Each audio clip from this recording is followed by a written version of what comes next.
Okay, chicos, this is a pretty lengthy video, but you can always revisit it, jump to the certain sections that you need.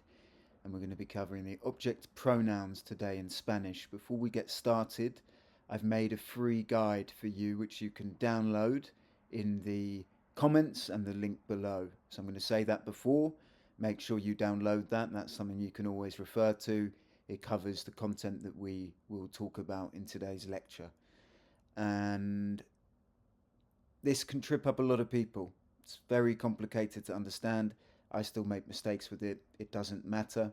But this will hopefully give you a good grounding into how to use the object pronouns in Spanish. So let's begin. Okay, so object pronouns replace nouns in a sentence, and there are two main types. Those are the direct object pronouns and the indirect object pronouns. And we're going to start with the direct object pronouns. A direct object pronoun replaces the noun that receives the action of the verb. So this idea of receiving action is related to the direct object pronouns. And direct object pronouns always answer the questions what or whom an action is done to. What or whom. So if you can ask those, as we'll see, you know you're going to be using a direct object pronoun. This is something you're just going to have to learn, I'm afraid. It comes with the boring nature of learning Spanish or doing anything meaningful. But here we go. So in English, direct object pronouns are me, you, him, her, etc. And in Spanish, that's me. So this is pronounced me, te, lo, la, nos, os, los, or las. And with direct object pronouns, there are masculine and feminine options for him, her, it, and you, and for them and you. And those must agree in gender and number with the noun that they're replacing. So we'll see those in examples, and this is what I'm referring to here. So for him, her, it, and you, there's a masculine version, lo, and a feminine version, la. And for them and you, it's los and las, masculine, feminine. So let's start with a simple ejemplo. Let's take the example, leo el libro. I read the book. So here, el libro, the noun, is receiving the action of leer, which is the verb to read. So the book is the noun that's receiving the action, That should trigger direct object pronoun. So therefore, we can replace el libro with a direct object pronoun. We can replace el libro with a direct object pronoun. So if someone asked you, or have you read the book, you could say, instead of sí, leí el libro, you could say sí, lo leí. Yes, I read it. So here, lo is the direct object pronoun, and that is replacing el libro, the book, the noun. I read it. And we use lo because the noun we're replacing, el libro, is masculine. And so the pronoun must agree. We're not going to use la, we're using lo. So here, it, we're replacing el libro, which is a book. It, and it's masculine, so we're using lo. Sí, lo, it, leí. Yes, I read it. Otro ejemplo. ¿Tienes las llaves? Do you have the keys? Sí, las tengo. Yes, I have them.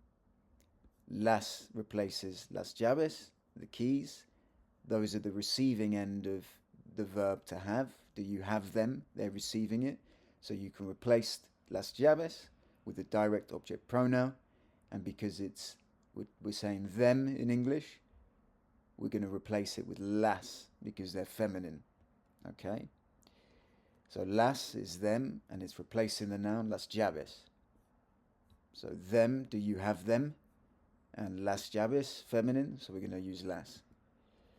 Another ejemplo. María vio a Juan en el parque.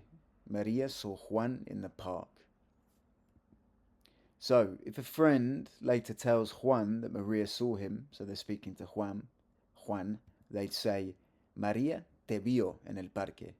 Hey Juan, Maria saw you in the park. So here the direct object pronoun te replaces a Juan. So remember, Juan was on the receiving end of being seen, which is the action of the verb.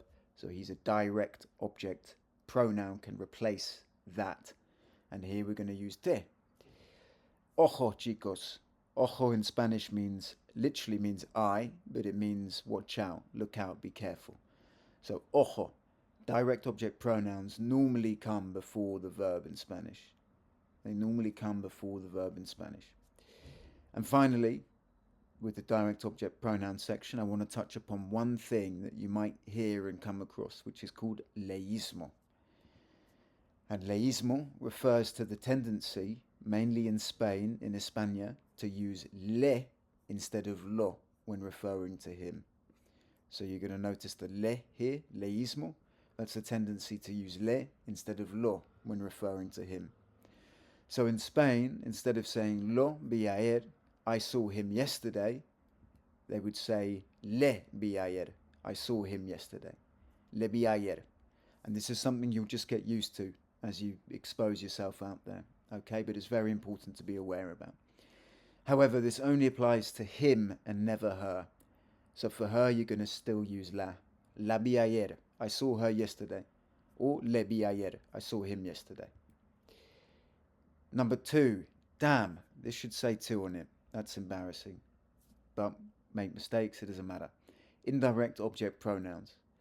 So indirect object pronouns replace nouns that are not the direct object of the verb. So they're the opposite of direct object, and they answer the question to whom or for whom an action is done. And these are the indirect object pronouns. Oh, this is really annoying. This should say indirect, but I can't be bothered to record this again. So, the indirect object pronouns are me, te, le, nos, os, les. And notice here the to in front. To or for. To me, to you, for him, for her, to us. That's how you're going to distinguish between the direct and the indirect. So again, let's start simple. Sencillo means simple in Spanish. Leí el libro a Ana. I read the book to Anna. So here, el libro, as we know, is receiving the action leer, and so that can be replaced with a direct object pronoun. However, here we have Anna, who is the indirect object. So she's the recipient of the action. She's the one receiving the action here. And so we can replace Anna, which is the indirect object, with an indirect object pronoun. So leí el libro. I read the book to her or for her. So here le is to her, and that's replacing Anna. Okay? So leer is the verb to read. Leí, the preterite tense, I read. El libro, which is the direct object because it's receiving the verb. And then Anna is the one receiving all of this. So I read the book to her. So le is the indirect object pronoun replacing a Anna. And the a here, remember that's the personal a. That is used when you're talking about or referencing people. It's another beauty of Spanish. I won't go into that too much. I have a free guide on the personal a. Check that out as well on the website. So again, to him or to her, we're talking about to Anna, to her. So we're going to use le. Luckily, there's no masculine or feminine with the indirect object pronouns here. More ejemplos. El profesor me explicó la lección. The teacher explained the lesson to me. Me, to me. Les di una recomendación. I gave them a recommendation. I gave them. Les. Okay, to them, for them. Les di una recomendación. So, another ojo. Just like the direct object pronouns, the indirect object pronouns usually come before the verb. So, les di, the verb is here. The indirect object pronoun comes before that.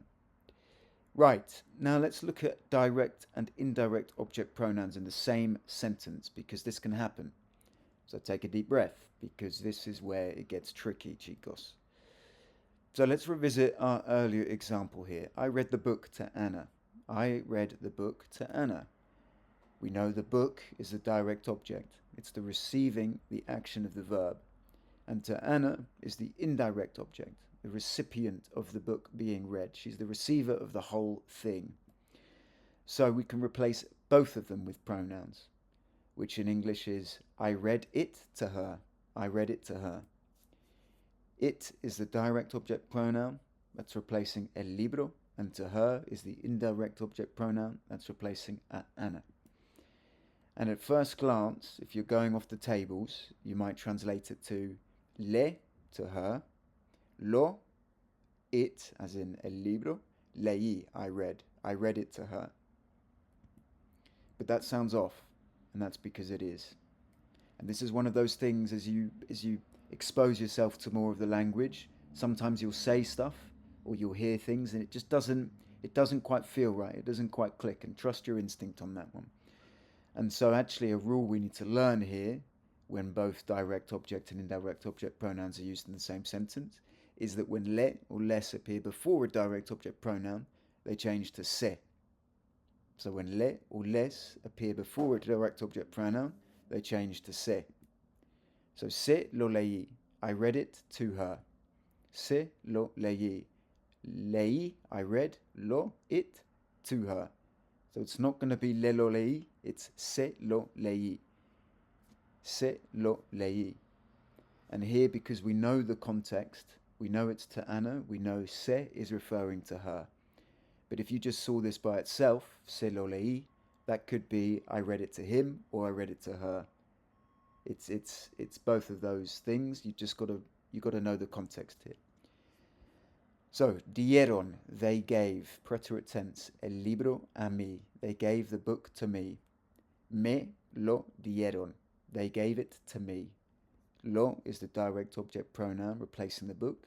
Me is the indirect object pronoun replacing me, and it's to me, so they gave it to me. Me lo dieron. Les enviamos las cartas a nuestros amigos. We sent the letters to our friends.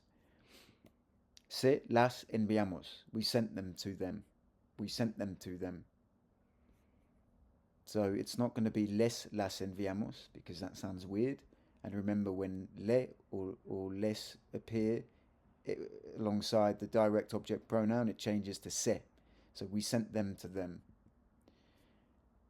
Ojo, the indirect object pronoun always comes before the direct object pronoun when they appear together in the same sentence. We've seen that. The indirect object pronoun comes before the direct object pronoun. Right, let's begin to wrap this up, if you're still with me, if you're still breathing, with the placement of direct and oh my god, this is a tongue twister. With the placement of direct and indirect object pronouns. And this depends on the type of verb construction or the command that's being used. So we're going to see that here. Number one, let's look at them before a conjugated verb. So both the indirect and direct object pronouns come before a conjugated verb. That was a good Spanish pronunciation. They usually pronounce the V as a B of a verb. So, ejemplo, lo vi, I saw it. It's a direct object pronoun. Be is the verb here. It's conjugated in the preterite tense, I saw. So the direct object pronoun comes before it. Same with the indirect object pronoun. Hablé is a conjugated verb, I spoke. So le, the indirect object pronoun, comes before it. And number two, attached to an infinitive. So when an infinitive appears in the sentence, both the direct and indirect object pronouns can be placed before the conjugated verb, or they can be attached to the end of the infinitive, whatever you feel most comfortable with here. So infinitive here at the end, hacer, to make or to do. So you can either place it right at the beginning, and remember it has to come before the conjugated verb, quiero, or it can go attached on the end of the infinitive, hacerlo. This is my preference, I just like how it sounds. Quiero hacerlo, I want to do it. So that's the direct object pronoun, exactly the same with the indirect object pronoun. You either place it way before, or you place it at the end, explicándote el problema. And this one's actually, I want to note, this is the gerund actually, explicando. And so when attaching a pronoun to a gerund, you must add a tilde, which is an accent, to maintain the correct stress of the word. So explicándote. It's not explicándote, it's explicándote. The little accent here, the accent mark on the A. That's called a tilde, and you're going to want that for the emphasis. That will come with practice. Number 4, attached to affirmative commands. So with affirmative commands, both direct and indirect object pronouns are attached directly to the end of the verb. Both direct and indirect object pronouns are attached directly to the end of the verb. Léelo, read it. Léelo, read it. That's the direct object pronoun, comes at the end of the verb. Cuéntanos, tell us. Nos comes at the end of cuenta here. So when attaching pronouns to affirmative commands, similar to the gerund or the gerund, we're always going to add a tilde to maintain the correct stress. This will come with practice. Number 5, before negative commands. With negative commands, both direct and indirect object pronouns come before the verb. Both direct and indirect object pronouns come before the verb. No lo leas, don't read it. Direct object pronoun before the negative command here, or the verb, leas, the imperative. No me hables, sorry. Don't speak to me. Don't speak to me. Don't you dare speak to me like that. So it comes before the imperative negative command here. And that's a wrap. I know that's a lot. You'll probably need to revisit this video a few times. As I said at the beginning, I've created a free guide, so do check that out. And that will basically explain it in as simple terms as I've hopefully done here. As I always say, chicos, this comes with practice. You will not purely get this by just revising in your own home. It's by getting out there into speaking to people and making as many mistakes as you possibly can. That's the whole point. It's about connecting with others, and it's about enriching your life. And there is no better way you can do that than by learning Spanish. And I truly mean that. So do get this guide. Do let me know if you have any questions or comments. This is for my friend in Turkey. You know who you are. If you would like me to cover any videos, any topics, do let me know as well. Make sure you're on the Chat Spanish newsletter. And this guide and the way this is presented and explained is an excerpt from my Chat Spanish handbook, which is over 10 years distillation of all of my learning of Spanish. And it will take you through the fundamentals, the absolute basics of the Spanish, the grammar, all the way to things that you won't find in the textbook, things I make videos on as well. And it's available to purchase for a very reasonable price, I do say so myself. And I've taken a fair amount of time to style this up in a beautiful way so it's presentable. And so check out the link below as well to purchase that. I really appreciate your support. Let's connect with each other. Let's continue to uplift and support each other. Let's keep chatting Spanish. Un abrazo. Ciao.